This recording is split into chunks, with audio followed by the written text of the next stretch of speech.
Hello, and welcome to Sobercast, where we provide AA speaker meetings and workshops in podcast format.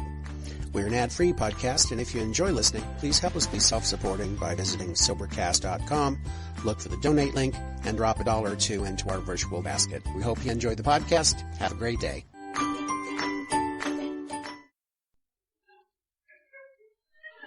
You know, the speaker this afternoon, a real nice guy. Known him for a long time. Every time he said something about an old man, he would point to me. And, you know, I don't get upset too often, but after 8 or 9 times you do get upset, you know. And especially by him. Because I heard a story about him. He tells us he's a football player. And he said that he was there playing football for some college. And I heard the story, and it's a true story, guy told me. They said that he was a real good football player, but wasn't that good in academics. And one day they were going to play a big game in playoffs, and everybody that was going to play had to be, you know, great in academics. And the great priest come in and to give each one a test. So they went to give the great football player a test, and the guy said, now be easy on him because he's not that intelligent. And so the guy said, now I'm just going to give you a simple exam. Now please, because we need you to play, please answer the questions.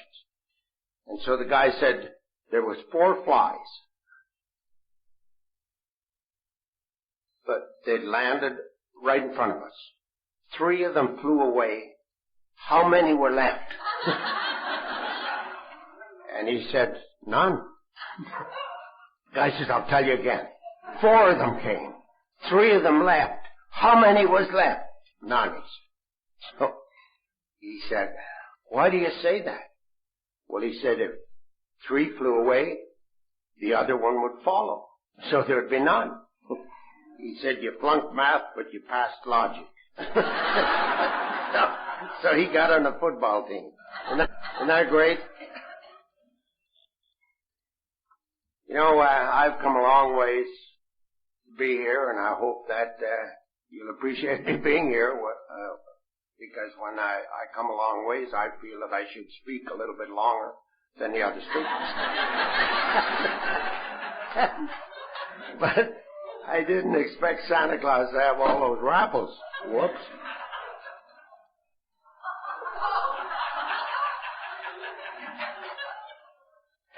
I'm not going to tell you a whole lot tonight about my drinking. I'm just going to tell you that I did drink. I'm not here by mistake, believe me. And when I came to Alcoholics Anonymous, it said they gave me a big book. They didn't give me a big book. They gave me one, and I bought it on an installment plan, 50 cents a week, $4 for the book. And I didn't have any money, and they sold it to me on an installment plan. They told me to read it. And I read the doctor's opinion, and it said men and women drink essentially because they like the effect produced by alcohol. The sensation is so elusive that while they admit it is injurious, they cannot, after a time, differentiate the true from the false. To them, their alcoholic life seems the only normal one. And then it says they are restless, irritable, and discontented. And I identified with that.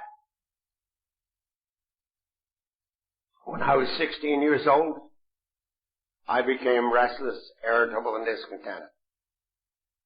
I didn't like the this in my school, I didn't like the this in my home, and I didn't like the this in my church. I'm a Protestant, and I was going to a French Catholic school. And they made me read out of the French Reader every morning for entertainment. They called the bingos in Latin, so I couldn't understand them. And they were just mean to me. And so I grew up hating Catholics. Still don't think so much of some of them. So I ran away from discipline. And to show you how smart I was, I ran into the army to get away from discipline. That was really a bad move. And to my knowledge, I'd never had a drink of any kind of alcohol. I was pretty good. I wanted to be an athlete, and I was a good athlete.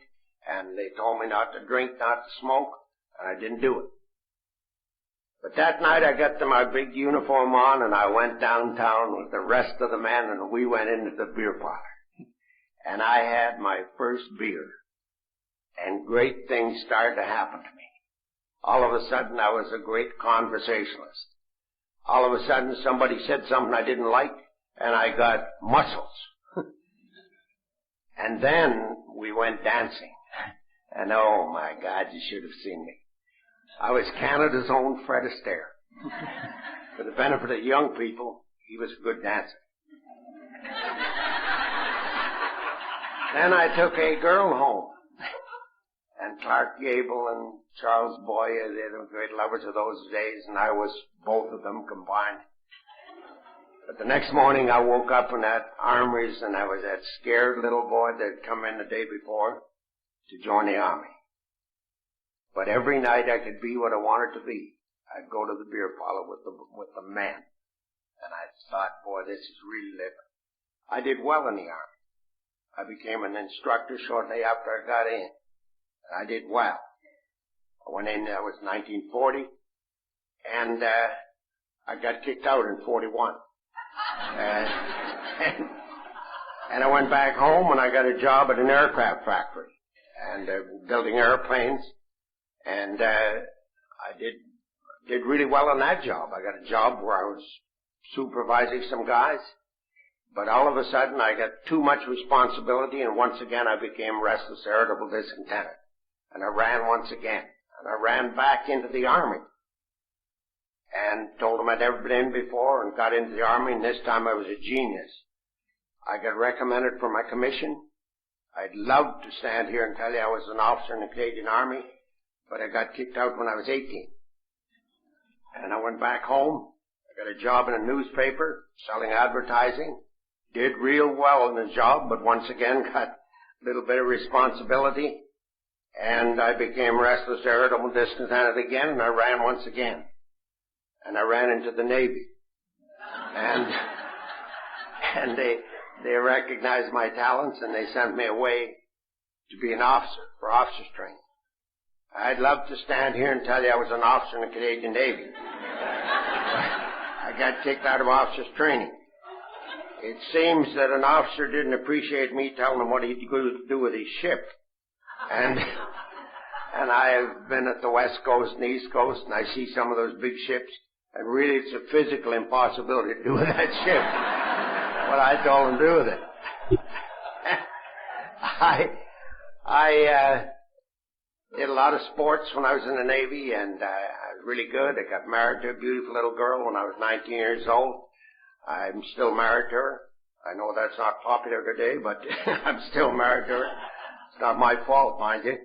And I decided to stay in the Navy after officers training, and I became a gunner on a merchant ship. And I sailed all over the world, and I drank all over the world. And you people in the United States owe me a great deal of gratitude, because we took a shipload of whiskey from Canada down to New Zealand and Australia for your servicemen. I think that's who it was for. It looked like they were drinking it after we got it unloaded.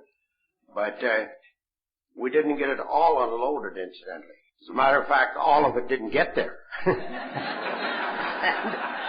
and we got most of it unloaded. And then what you really owe me the gratitude for is the fact that our ship was empty, and one of your ships got torpedoed, and they got salvaged and barred back to Australia, to Melbourne, Australia. And they towed it in there, and our ship was the only ship that was empty, and the government ordered us to take your tanks up to New Guinea. And I don't mean drunken tanks, I mean those tanks that were used in the Army. So we took them up there, and the Japanese were very narrow about that, and they were shooting at us and trying to torpedo us and do a lot of things and bomb us. And But we got them unloaded and we brought back, and then we found some of that liquor that hadn't been unloaded.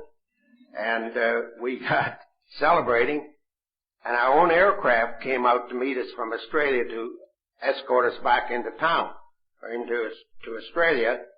And we thought it was the Japanese aircraft coming back, because by this time we were really celebrating on that whiskey. And we started shooting at them. And suddenly our captain realized it was our own aircraft, and he got a little bit excited. I don't know why, but we weren't hitting them. And you have to visualize what happened. You know, he had to stop us from firing. Now, he's up here like on the bridge, and I'm in charge of a big forward gun right down here. And he gets in a big megaphone, which goes into this microphone and then into every microphone on the guns. And he hollered out, "Cease fire!" So I fired. And he said had I shot one of them down, I'd have been a Japanese ace. But he finally got me stopped. But you people have never said thank you for that.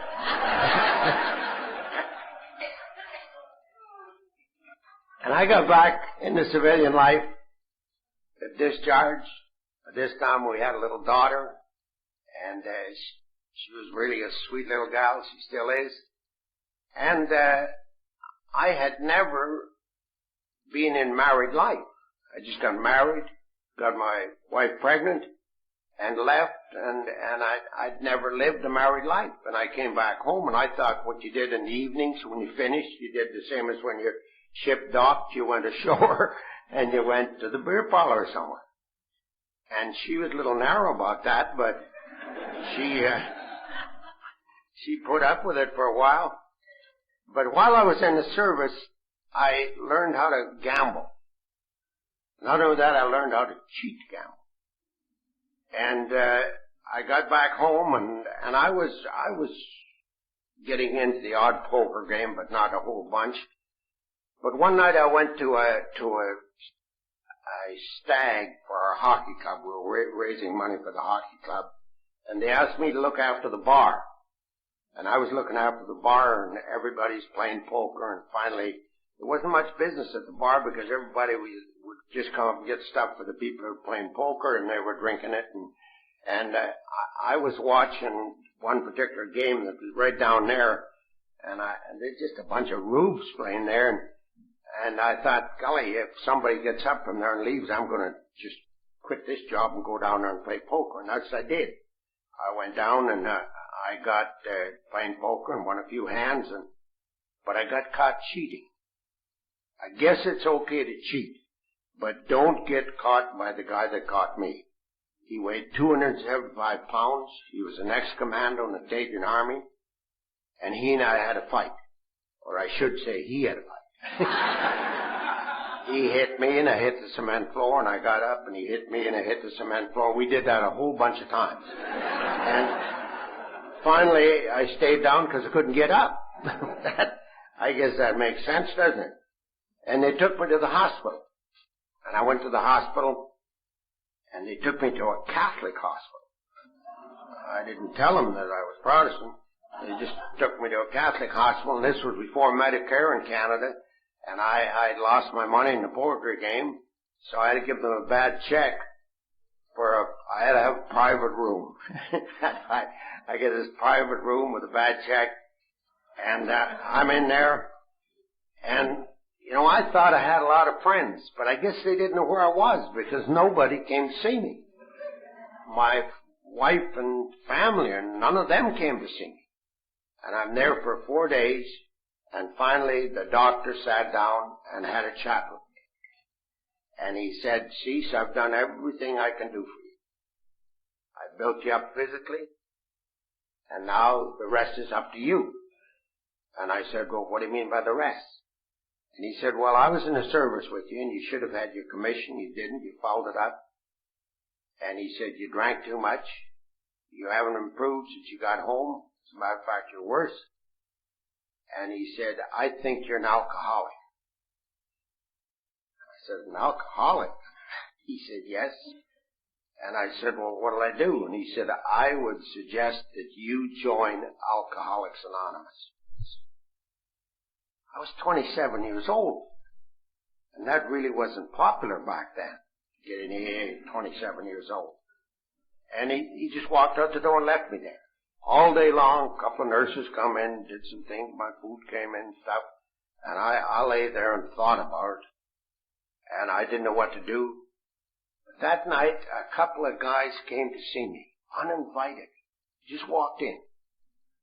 And they were all dressed up and clean, and they looked good. And they said, we are members of Alcoholics Anonymous. A doctor had sent them.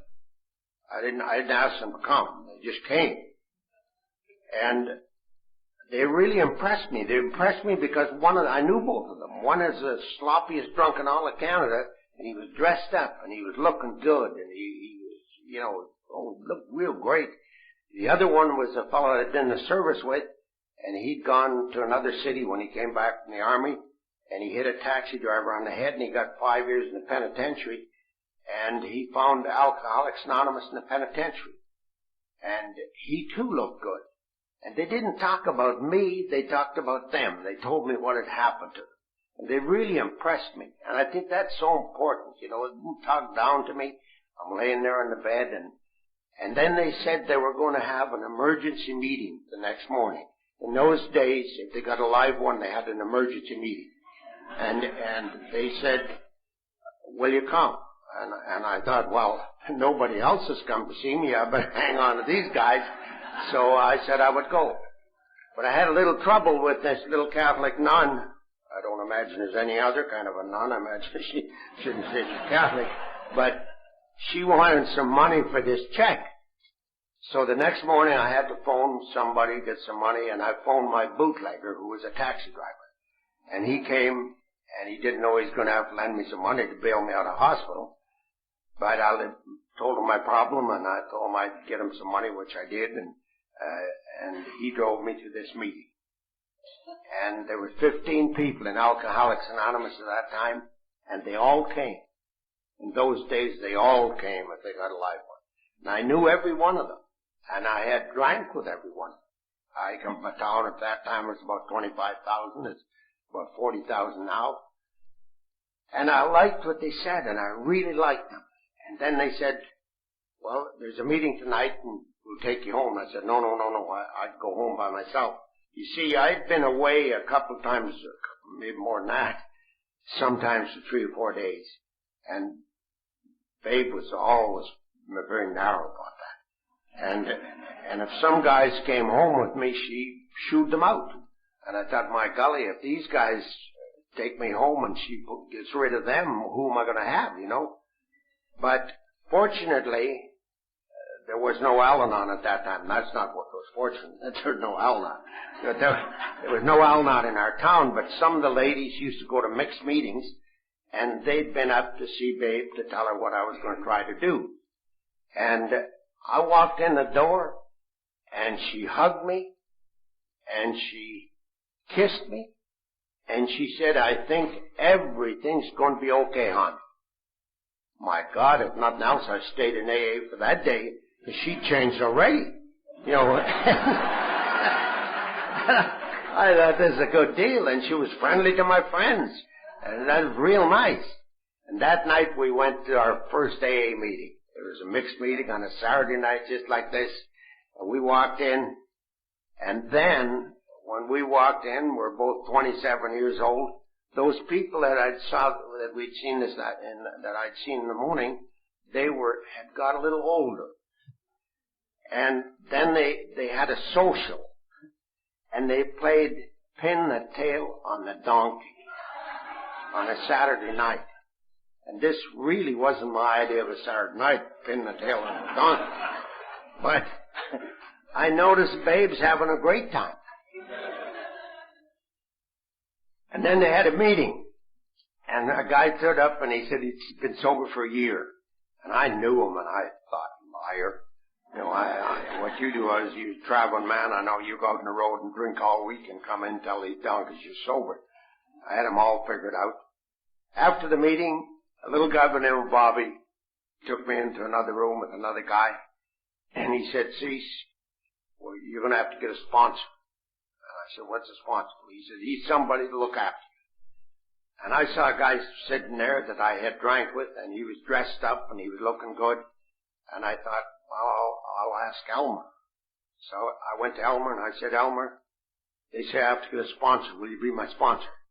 I don't think Elmer knew what a sponsor was, because he's only been sober 10 days, but I didn't know that.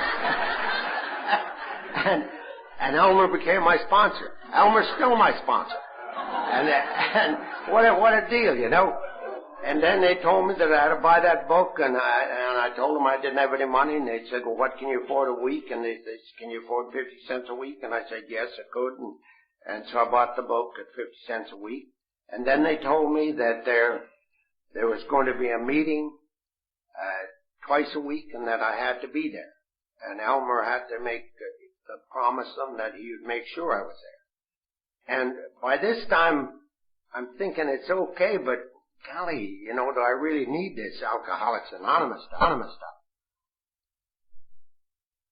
I looked, and then they got a little older again as I looked at them. And I thought, well, maybe I don't need it. I was something like, I don't know whether you have alcoholic rabbits down here or not, but I was something like an alcoholic rabbit. You know, I don't mean a Saturday night drunk rabbit. I mean a real, genuine alcoholic rabbit. And there were 3 of them. And they were called Foot and Foot, Foot and Foot, Foot, Foot. And Foot used to phone him Foot. He said, let's pick a ball of Foot. We'd go down to the bar. So Foot and Foot, they pick a ball of Foot. They go to the bar. And Foot sitting talking to Foot one night. And he said, where's Foot? And Foot said to Foot. He said, here just a minute. We went outside. So Foot and Foot. They went outside. They found poor old Foot, and Foot's dead. Foot said to Foot, what do you think we should do with Foot? And Foot said to Foot, well, I think we should take him to the funeral home. After the funeral, Foot said to Foot, he said, why do you think Foot died from? And Foot said to Foot, well, he's drinking quite a bit. And Foot said to Foot, he said, do you think he's alcoholic? And Foot said to Foot, well, he was sure drinking a lot. And so Foot said to Foot, do you think we're alcoholics? And Foot said to Foot, he said, well, kind of drinking the same as Foot did. So Foot said to Foot, do you think we should join Alcoholics Anonymous? And Foot said to Foot, might as well. He says, we got one foot in the grave anyway.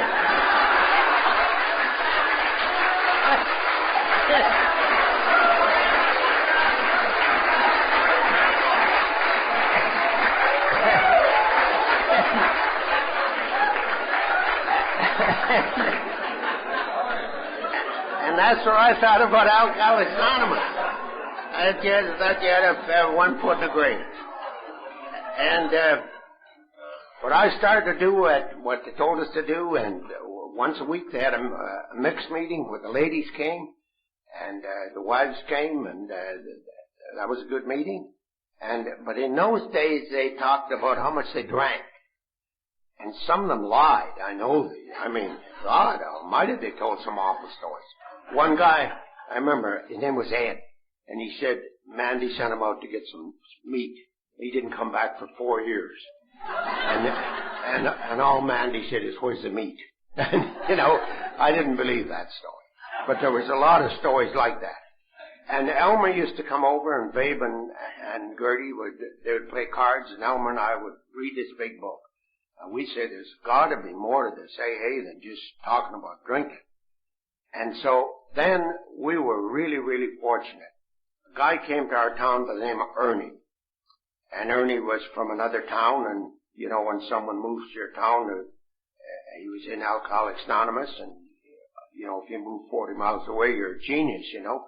So we figured that he must know a lot about Alcoholics Anonymous, because he came, and we asked him if he'd chair. We used to chair for 3 months at a time. And we asked him if he'd chair for 3 months, and he said he would, providing we did one thing.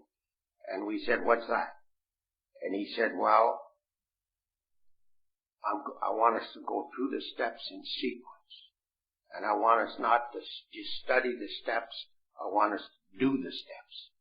And we thought we'd humor old Ernie along, so we did that. We went to the first meeting, told us to bring our big books, told us to go home and read the first 58 pages. And we went home, and now it's not hard to read the first 58 pages. But Elmer would phone, and he said, what do you think old Ernie will ask us? And you know, if you think you're going to get an examination on it, it becomes a little trouble. And so we really studied the first 58 pages, believe me. And then we went, and Ernie didn't ask us anything except he said, how many read the first 58 pages? We all put up our hands. So Ernie said, okay, we're going to do step 1, where we admitted we're powerless over alcohol, that our lives would become unmanageable. We didn't have the 12 by 12 at that time. We just had the big book to go by.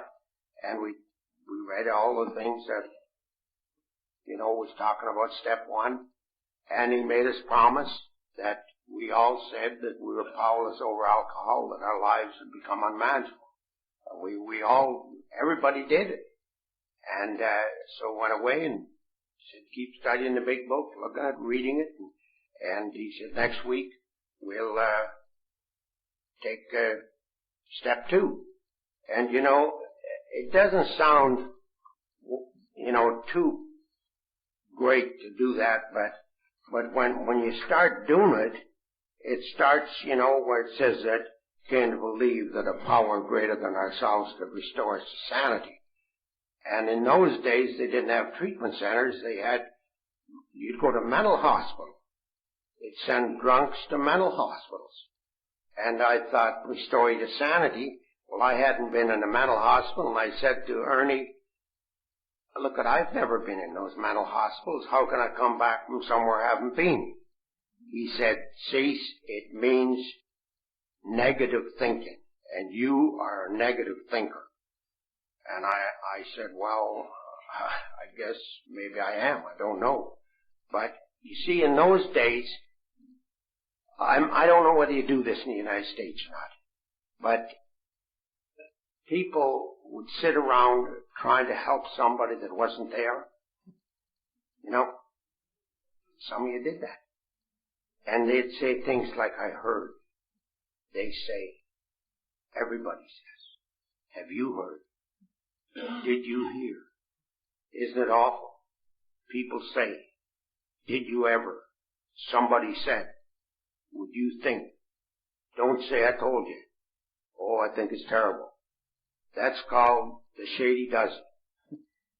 And I was that type of person. I could sit around all day long fixing somebody else up, but not worrying about myself. I was something like a negative barber. You know, my attitude was really wrong. A guy slid into the barber chair one day and he said, like a haircut lasts me for 3 weeks. The barber said, why 3 weeks? The guy said, I'm going on vacation. The barber said, where are you going? He said, well, first of all, I'm going to London, England. The barber says, you're not going to London, England. He says, I am. He said, you're not? I said, I am. He said, I wouldn't go there if I, you know. I've never been there, but I heard. It's a lousy place to go. Too many people, too many cars. The guy said, look, I don't care. If I don't like it there, I'm going over to Paris. Barber said, you're not going to Paris. He said, I am. He said, you're not? I said, I am. Wouldn't go there if I you. Now, I've never been there either, but I heard they really fleece the tourists. The guy said, look, I just cut my hair. If I don't like it there, I'm going to Rome. The barber says, you're not going to Rome. He says, I am. He said, you're not? I said, I am. Wouldn't go there if I were you. He said, a lot of Catholics there. He said, guy says, I'm a Catholic. Yeah, but he says, I heard different kind of a Catholic over there.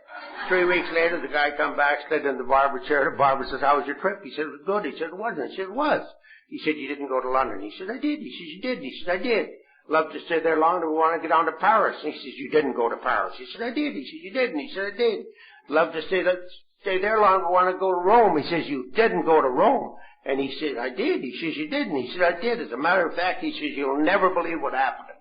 He said, I got an audience with the Pope. He says, you didn't. He said, I did. He says, you didn't. And you'll never believe what happened. He says, I knelt down, bent down to kiss the Pope's ring, and you'll never believe what the Pope said. And the barber says, what? And he says, where the hell did you get that lousy hair back?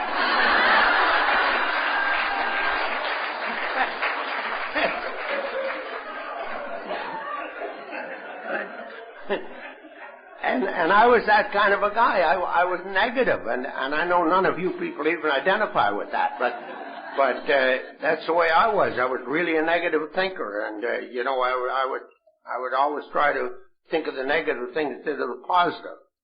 And then, but Ernie said, just do the steps, you know. where we came to believe that a power greater than ourselves could restore sanity. Just take a chance. Do it. So I did it. Next week we went. Ernie said, okay, we're going to take step 3. Well, we have to make a decision to turn our will and our lives over to the care of God as we understood Him. A lot of people say we understand Him, but it says in the book as we understood Him. And, making that decision. I have never yet met an alcoholic that was good at making decisions, especially good decisions. And he's asking us to make a decision to turn our will and our lives over to the care of God as we understood Him. Now, I don't know about you, but I had a difficult time with that. Had a difficult time with the decision part. It reminds me of an old poacher story. I don't know whether you know what poachers are or not, but we have them back in Canada where they fish out of season, hunt out of season without license and everything. And there was one old guy who was there, and this old poacher, a new game warden, came to town, and he heard about this guy, and he was going to catch him. And he went down, and he made friends with him, and he was talking to him at 12 noon. The old fisherman, the old poacher, he said, well, I'm going fishing. And the game warden said, well, can I go with you? And he said, yeah, come on. So they went out, and got out in the middle of the stream, and the old poacher stopped the boat, reached over and got 2 sticks of dynamite, lit them, threw them into the drink. Boom! Up comes the noise, and up comes the fish, out comes the net, and in comes the fish, and out comes the badge, and the old game warden is giving him a lecture. I finally got you. Nobody else could catch you, but I got you. The old game warden never batted an eye. Reached over, got 2 more sticks of dynamite, lit them, handed them over to the game warden. The game warden sitting there with 2 lit sticks of dynamite. And the old poacher says, look, buddy, do you want to talk or do you want to fish? He made a decision. But I made that decision to turn my will and my life over to the care of God as I understood Him. I did it this way. I went home. I went downstairs. I didn't want to see Babe. As Babe seen me getting down on my knees, I went downstairs and I said, look at God, I've done a bad job managing my life. How about you giving me a hand? Just as simple as that. You see, they told me to keep things simple. And I decided to keep things simple. Talking about being simplicity, I have a friend of mine back home that has a ranch. Another friend says, how'd you get the name of your ranch? He said, I wanted to call it the Bar Q. My wife wanted to call it Susie Q. My son wanted to call it the Bar Susie Q. And my daughter wanted to call it Susie Bar Q. So we called it the Bar Q, Susie Q, Susie Bar Q, Bar Susie Q. And the guy said, well, that's a great name, but where are the cattle? He says, none of them ever survived the branding.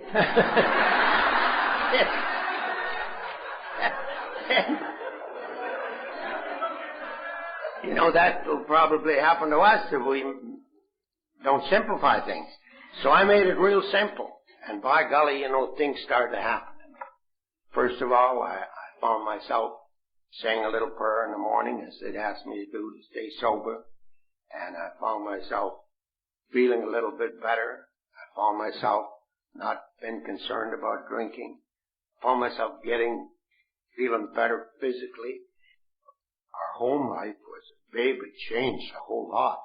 She wasn't nattering in the morning about me being out all night and things like that because I'd been home, and things were just a lot better. And then the next week, Ernie brought every one of us a pencil and a paper. And we said, what's this about? And he said, well, I heard that people have a tough time taking their 4th step because they can't find a pencil and paper. And he says, we've eliminated that right now. And so we got into this book about the 4th step. We make a searching and fearless moral inventory of ourselves. And Ernie told us what we had to do and showed us this deal on page 65 of this big book. And away we went. Everybody went home. I'd phone Elmer, and Elmer would say, I'm getting along pretty good on this. It's not, I'm following that deal there. I'm a gentle at so-and-so, Mr. Brown, Mrs. Jones, all that stuff on page 65. And he said, I think I'm going to be able to do mine. And I said, I'm doing the same thing. And golly, we all went back, and I had my piece of paper, and I wanted to show it. Oh, no. He said, that is personal. You don't have to worry about that. And so then he read step 5 to us out of the big book, what we had to do. Now, I've talked to a lot of American people that tell me that they did their step 5 with their sponsor. Now, I bought this book and it was printed in the United States. This book was printed in the United States.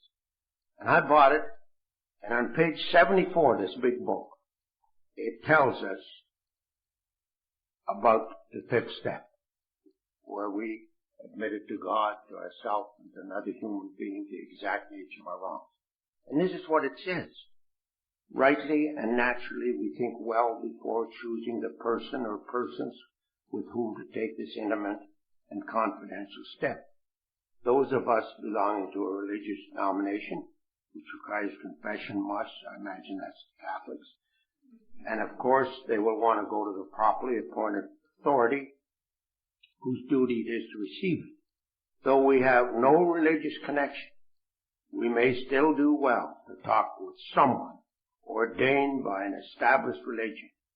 We often find such a person quick to see and understand our problem. How about that? That is a book that was printed in the United States that I bought for 50 cents a week. And by golly, I read it and that's what it told me. And I wouldn't take a 5th step with old Elmer. First of all, he's a blabbermouth. And if I'd have said something real serious, he wouldn't have understood it anyway. He's totally unscarred by education and you know, he just... So I went to a minister, Protestant minister. And he'd had a little trouble in his life, and by golly, he and I became real good friends. He had read the big book, he knew about the 5th step, and now we have 5th step programs for the ministerial association.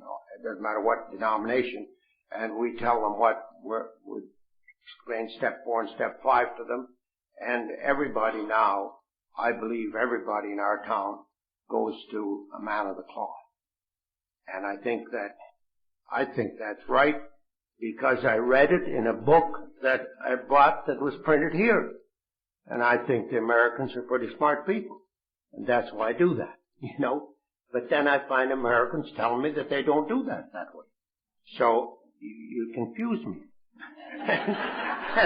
But I'm going to keep doing it my way, the way that you told me in this book. And then, you know, we thought we were really great. We'd all done 1, 2, 3, 4, and 5 in 5 weeks.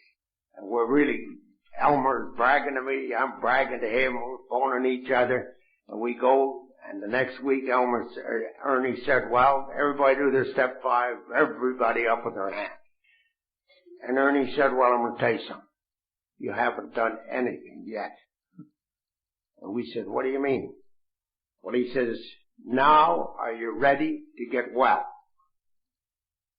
You know what's wrong with you. You've gone and discussed with another human being and with the God of your understanding. And he said, now do you want to get well? You see, people put so much emphasis on that step 4 and 5 that they forget about 6 and 7. 6 says we're entirely ready to have God remove all these defects of character. 7 says humbly ask Him to remove our shortcomings. This is where we want to get well. But people just, I don't know why it is, they just think they're okay because they've done a step 5. Well, now, do we really want to get well? You know, I heard a story about little Johnny. His mother caught him playing with himself. Now, there's nothing wrong with that. Some of the shows we watch on television, I'm sure there's nothing wrong with that. But she said to Johnny, if you don't stop doing that, you're going to go blind. And little Johnny says, well, can I keep it up till I need glasses? You know. I was speaking one time back in Canada, and I told that story. And when I finished, a lady at the back of the room headed right for me. She looked like she was the president of the Temperance Society. I thought, oh my God, I probably shouldn't have told that story about little Johnny. And she comes up and shook my hand and she said, young man, it's quite a few years ago. Didn't call me old man. She said, young man. And she said, I really liked the way you led us through the steps today. I particularly liked the story about little Johnny. But she said, as I looked around, did you notice how many alcoholics are wearing glasses?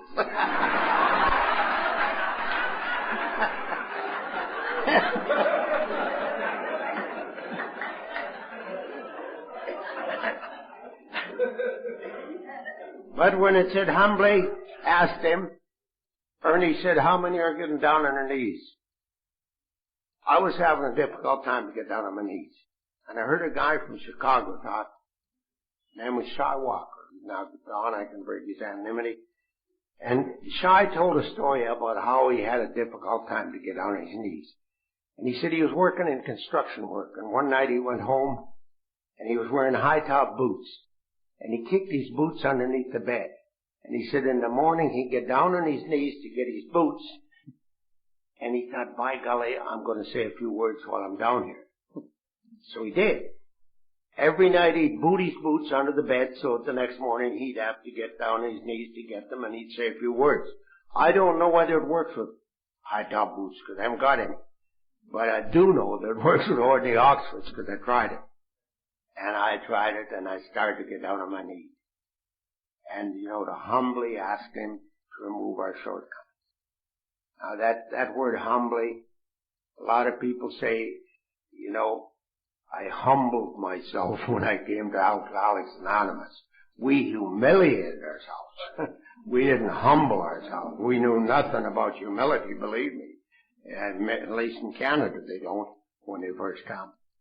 But that step 6 and 7 is so important. Golly sakes, if you're not doing it, if you're just getting away from, from thinking that step 4 and 5 is okay and that's the end of the program, don't. Because step 6 and 7 to me is when I really started to get well.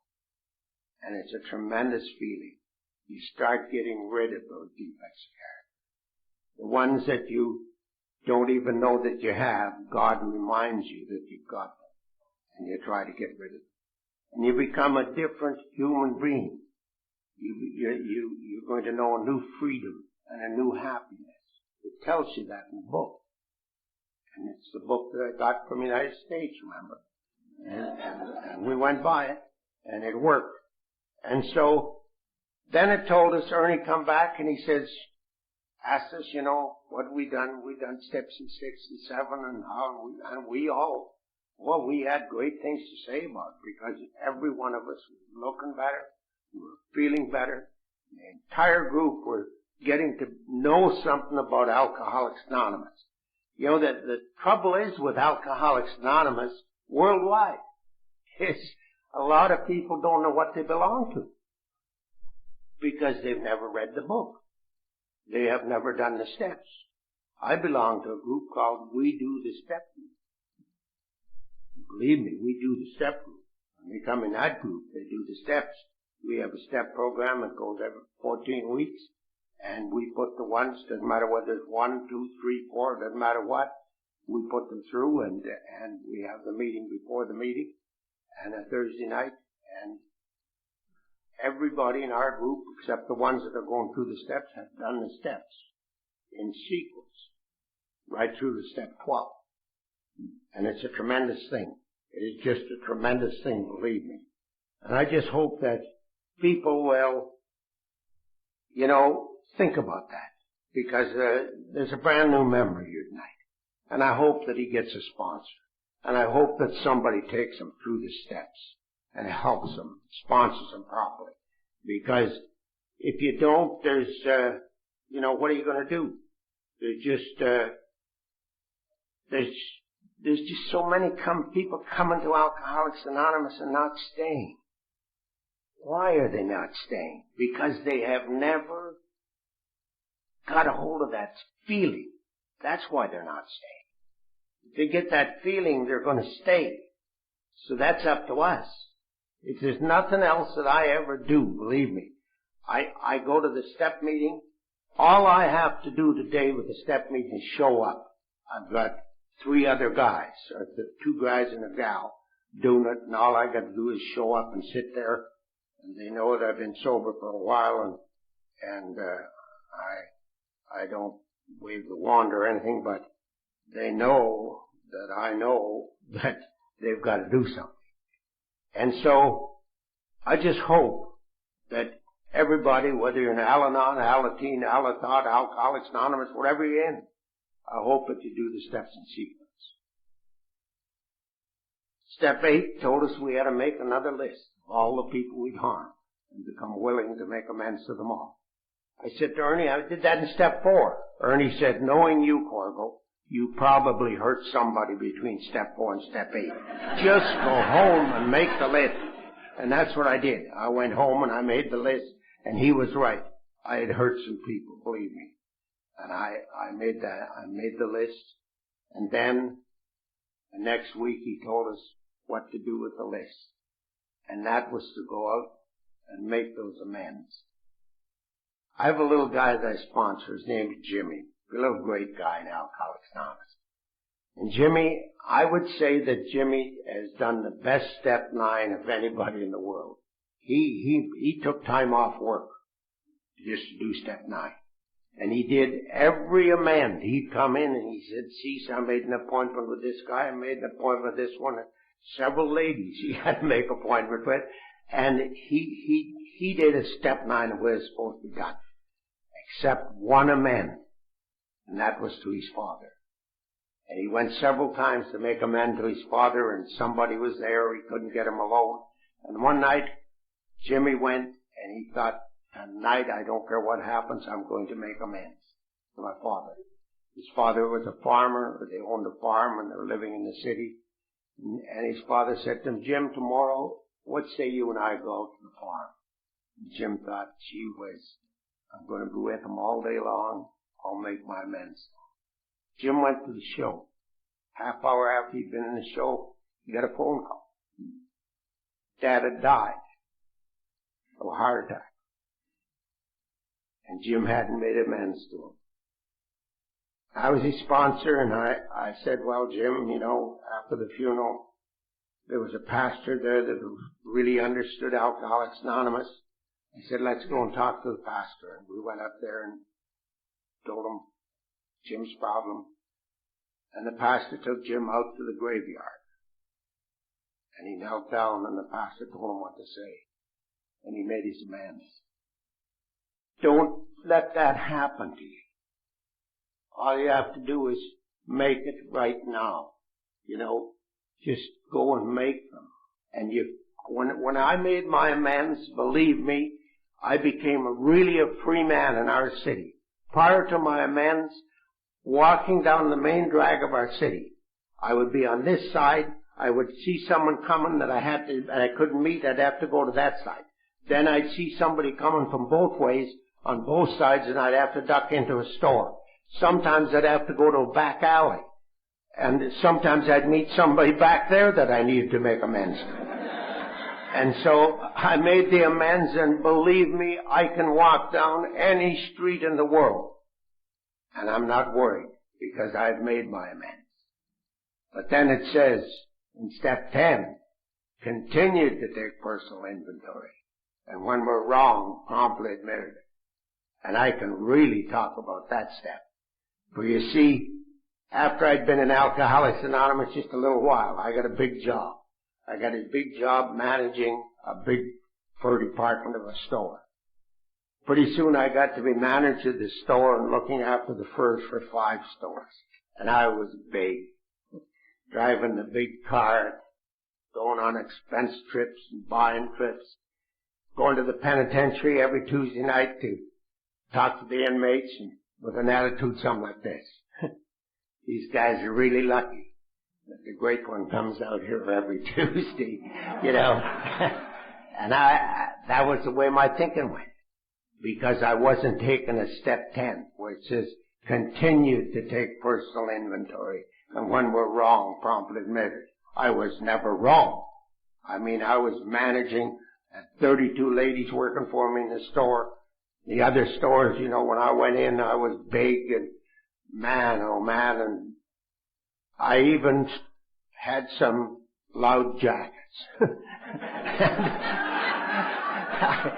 And I did television shows with models and talked to them, and I emceed great big political rallies and everything. Everything that went on in town, I was part of it. And I was thinking, forgetting that if it hadn't been for Alcoholics Anonymous and for that little doctor telling me about Alcoholics Anonymous in the hospital, I wouldn't be there. But I was taking the credit. And I got suffering from big shot-ism. And that can happen to us, where we think we're that great. You know, I used to sing, if I had someone heard someone sing How Great Thou Art, I was singing, well, they know I'm walking by, you know. And that's real sick.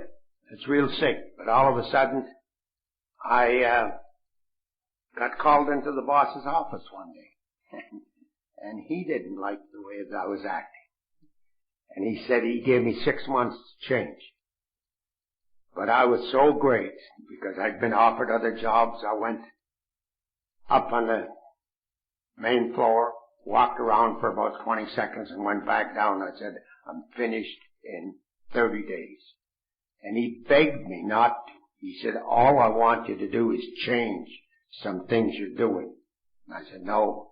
I'd been offered a bigger job, you know, and I thought, I don't need you. I walked away from $1 million because they intended to take me into the business. He begged me to stay, and I wouldn't stay. And, you know, just because I wasn't taking step 10, I went into Winnipeg, Manitoba. And, but before I went there, I had a little cousin come to town, and she was in Alcoholics Anonymous. And I went down, and I had some brand new threads on, and I stood up in front of Fern, and I said, well, kid, you know, how do I look? And she said these simple words. She said, "Cease, you look really good on the outside. How are you really on the inside?" And I went into Winnipeg, Manitoba, and I spent one complete day with this big book and God. And there was a dear old fellow there by the name of Ross Marr, now dead. And I went to a meeting with Ross, and Ross took me down when I was leaving, and we went to the restaurant and had dinner, and I said, Ross, what's wrong with me? And he said, Cease, you have untreated alcoholism. Untreated alcoholism. I had been a delegate to the General Service Conference. I'd been big in Alcoholics Anonymous. If there's such a thing, how could I have untreated alcoholism? And I said, you mean I got to go to a treatment center? He said, no. Just go back and do it the way you used to do it. And I went back home and started that, and I got well. And I tell you, it's step 10 is such a precious step to me. And, you know, taking that inventory every day. I mean, when I incidentally, don't forget to give that to Joe. So we take one every day there and give a little deal. I know Joe's okay, but I just don't want him to get say what happened to me. So anyway, I got back and got into Alcoholics Anonymous. I'd never been away, but I got back in. I went to the penitentiary with the right attitude. I went to my meetings with the right attitude. I'd walk into the meeting and say, you know, you guys are really lucky, you know. The great one comes here twice a week, you know. I mean, that is sick thinking. So I got back into Alcoholics Anonymous. I was 10 years sober.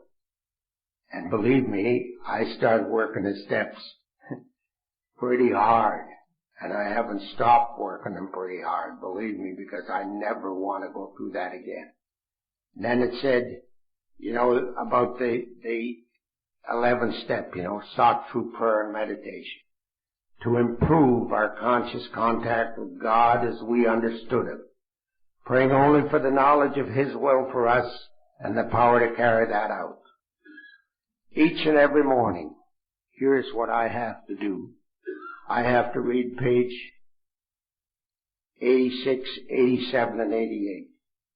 I have to read the prayer on page 63 and the prayer on page 76. I have to read the promises on page 83 and 84. Page 112, it says, we absolutely must insist on enjoying life. Page 164, the last two paragraphs, where it says, we trudge the road. It doesn't tell us we gallop. It says we trudge the road to happy destiny. And then I read page 99 of the 12 by 12, the St. Francis Prayer. Some people say, what time do you get up? I tell you what, sometimes I don't get up. I read it before I get out of bed.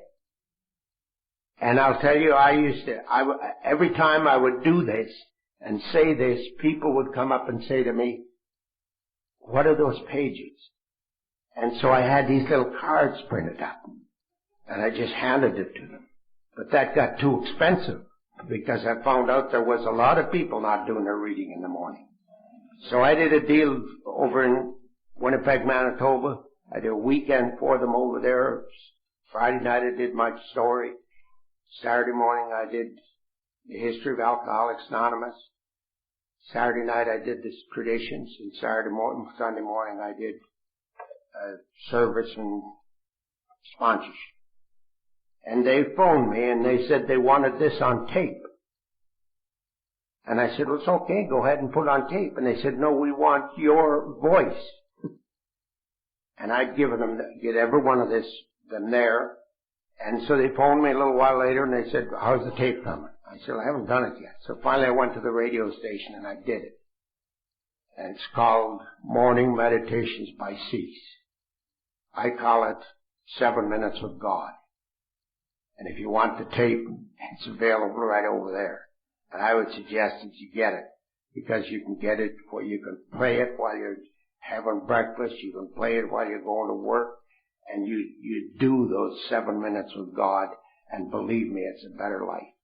Because you see, you never know who's out there to get you. Sometimes before you get out of your house, somebody gets you. You know, I'll be sneaking out of my house, and all of a sudden, pitter pat, pat, pat, it's the babe, and she wants some money to have her hair done. She's got money, but she wants my money, you know. I kiss her goodbye and don't give her any money, tell her I love her, and I'm gone. Sometimes she's still standing there when I get home at night.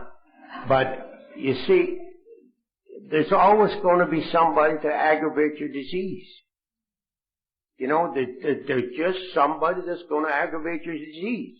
And you got to be ready for them. And if you listen to the tape or do your reading, you're going to be ready for them. I heard another story about an old poacher. And there was a game warden by the name of Ralph. And old Ralph tried to get this old poacher, and he couldn't get him. Finally, one night he went down and he bedded down in a bunch of hay outside the old poacher's shack. And he thought, in the morning, I guarantee he'll do something wrong, and I'll get him. 4 o'clock in the morning, the doors creaked open. He thought, I'm going to get him. He's going to do something. The old poacher poked his head out the door and he says, want some breakfast, Ralph? Ralph thought, what the heck goes on? He goes inside and he's having breakfast, and he said, how did you know I was out there? And he said, I didn't, but every morning for the past 6 months I've opened the door and said, want some breakfast, Ralph? You see, you never know who's out there to get you, so you got to be ready for them. And that's what I do. And I'll tell you what, I live a pretty good life, and I have a good life, and I'm privileged to do this a whole lot, and I'm privileged to do a whole lot of things a whole lot. And I was recently inducted into my hometown in the Sports Hall of Fame. In 1984, I became Citizen of the Year. You know, that's hard to talk about, because I was a drunk that come out of a hospital, and all of a sudden, great things were happening to me. I said to Babe, when I went to that first meeting, did you think that they would make me Citizen of the Year? put me in the Sports Hall of Fame? And she said, no, I didn't give it much thought.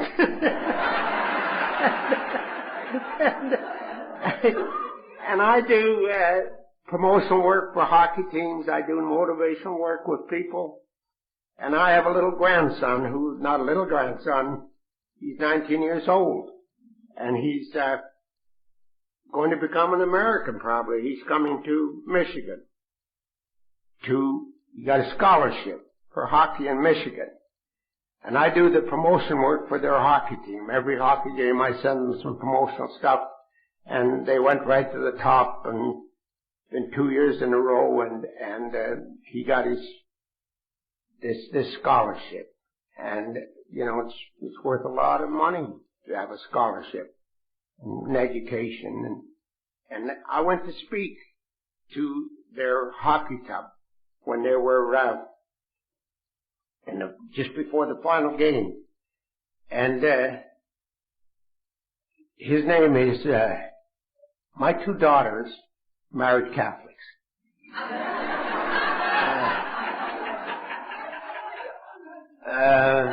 Italian ones, they're the worst kind. And this good-looking little guy, not little guy, he's a big guy, 19 years old, he's a good-looking guy and a great hockey player, wouldn't be. His name is Giovanni Flaminio. Can you imagine giving a kid a name like that?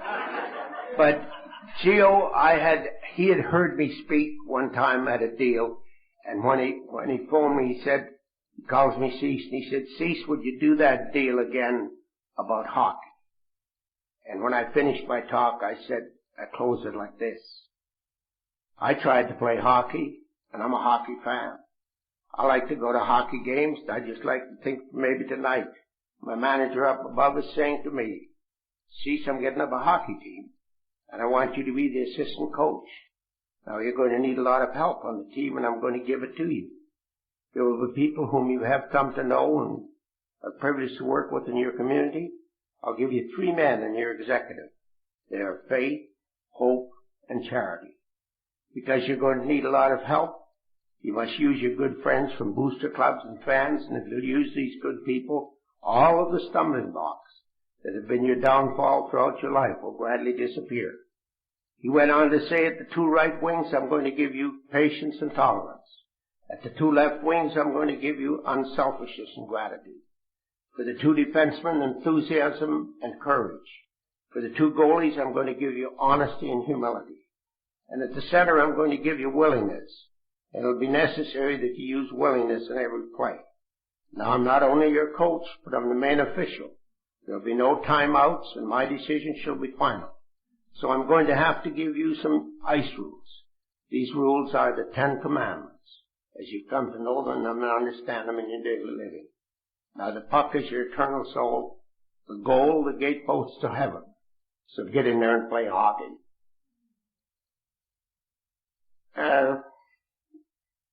My grandson loves that. And he loves me because I'm Alcoholics Anonymous. And I tell you what, it's just a beautiful thing.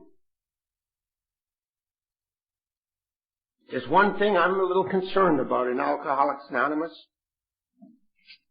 and that is our contributions to our general service office. When you look, and I hope everybody looks to see how much you are contributing, we are allowed we can only contribute so much. But don't worry about that because most of us aren't contributing that much. And I've been asked to mention it sometimes when I'm speaking because I'm a past trustee. And I'm going to close this talk with a little story. It's a story about a young fellow in Alcoholics Anonymous. He went to an older member and he said, I'm going to quit AA. And the older member said, why are you going to quit? Well, he said, they told me all I had to do was to go to a couple of meetings. To them, it wasn't going to cost me any money. Now they want me to go see people in prison, to visit people in the hospital. There's a birthday party at another group.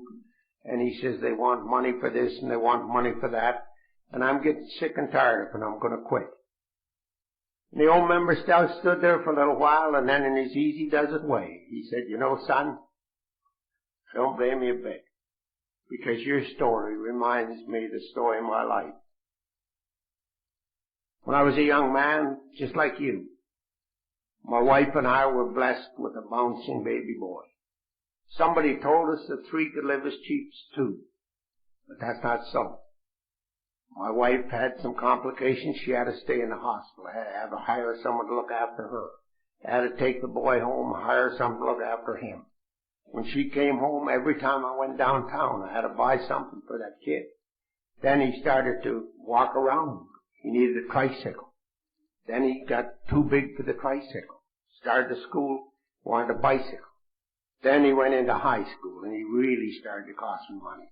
Wanted a motorcycle. Then he wanted a car to take the girls out. Extra money for sporting goods. Every time he turned around, he wanted some money from me. And I was like you. I was getting sick and tired of it. But then he said, in the final year of high school, that boy of ours died. He hasn't cost me a penny since. Do what you like with that story, folks. Let's keep AA alive. Thank you. God bless.